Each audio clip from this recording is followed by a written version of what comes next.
नमस्कार, आप देख रहे हैं आरजे भारत न्यूज 7 और मैं हूं आपके साथ श्वेता। तो चलिए रुक करते हैं आज की प्रमुख और बड़ी खबर पर। 5 दशक में चौथी बार करीब आया भाजपा रालोद का कुनबा।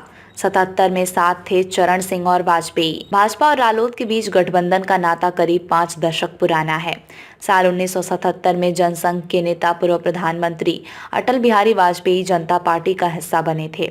यूपी में भाजपा और रालोद ने साल 2002 का विधानसभा और 2009 का लोकसभा चुनाव साथ मिलकर लड़ा। चौथी बार दोनों दल फिर करीब आए हैं। इमरजेंसी के बाद किसान मसीहा चौधरी चरण सिंह के नेतृत्व में जनता पार्टी का गठन किया गया। तब जनसंघ भी जनता पार्टी का हिस्सा बना था और भारतीय किसान दल के सिंबल पर दिवंगत प्रधानमंत्री अटल बिहारी वाजपेयी चुनाव जीते थे। लेकिन इसके बाद दोनों दलों की राह जुदा हो गई। जनसंघ से भाजपा बनी और भारतीय किसान दल से रालोद का गठन हुआ।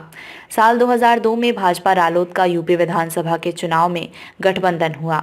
रालोद ने अपने हिस्से में आई सभी 14 सीटों पर जीत दर्ज की, लेकिन चुनाव के बाद दोनों दलों की राह फिर अलग हो गई।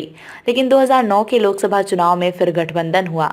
भाजपा ने रालोद को 7 सीटें दी थीं, जिनमें 5 पर रालोद ने जीत दर्ज की। केंद्र में कांग्रेस की सरकार बनी और करीब 2.5 साल बाद रालोद भी सरकार का हिस्सा बन गया। चौधरी अजीत सिंह को केंद्रीय उड्डयन मंत्री बनाया गया था। गठबंधन में इन सीटों पर जीता था रालोद।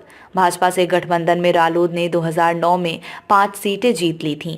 बागपत से अजित सिंह, बिजनौर से संजय चौहान, मथुरा से जयंत सिंह, हाथरस सुरक्षित सीट से सारिका बघेल, अमरोहा से देवेंद्र नागपाल सांसद चुने गए थे, जबकि नगीना से मुंशी रामपाल और मुजफ्फरनगर से अनुराधा चौधरी चुनाव हार गई थीं। मुजफ्फरनगर दंगे से बदल गए हालात। साल 2013 में मुजफ्फरनगर दंगा हुआ और 2014 में लोकसभा चुनाव। प्रधानमंत्री नरेंद्र मोदी के नेतृत्व में भाजपा नई ताकत बनकर उभरी। चुनाव से पहले रालोद ने भाजपा के साथ गठबंधन में जाने से इनकार कर दिया था। असल में दंगे के बाद दिवंगत अजीत सिंह ने कांग्रेस सरकार से केंद्र में जाटों को आरक्षण दिलाने का दांव चला था। आरक्षण मिला और उन्होंने कांग्रेस के साथ रहकर ही चुनाव लड़ा। लेकिन 2014 और 2019 में रालोद को एक भी सीट नहीं मिली। 2017 के विधानसभा चुनाव में सिर्फ छपरौली से सहेंद्र सिंह रमाला जीते थे। राज्यसभा चुनाव में क्रॉस वोटिंग के मामले में उन्हें भी रालोद से हटा दिया गया था।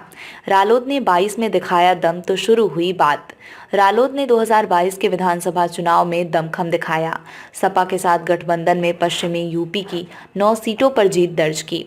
इनमें मुजफ्फरनगर जिले में मिली सियासी कामयाबी को बेहद अहम माना गया। सदर सीट को छोड़कर 4 सीटों पर वर्तमान में रालोद के विधायक हैं और 1 सीट पर सपा से पंकज मलिक चुनाव जीते थे। इससे रालोद अध्यक्ष जयंत सिंह का सियासी कद बढ़ा। हालांकि 2022 में भी उनके रालोद में जाने की चर्चा तेज हुई थी। खबरों में अब तक के लिए बस इतना ही। फिर होगी आपसे मुलाकात ऐसी किसी बड़ी और खास खबर के साथ। तब तक के लिए नमस्कार और देखते रहिए आरजे भारत न्यूज 7।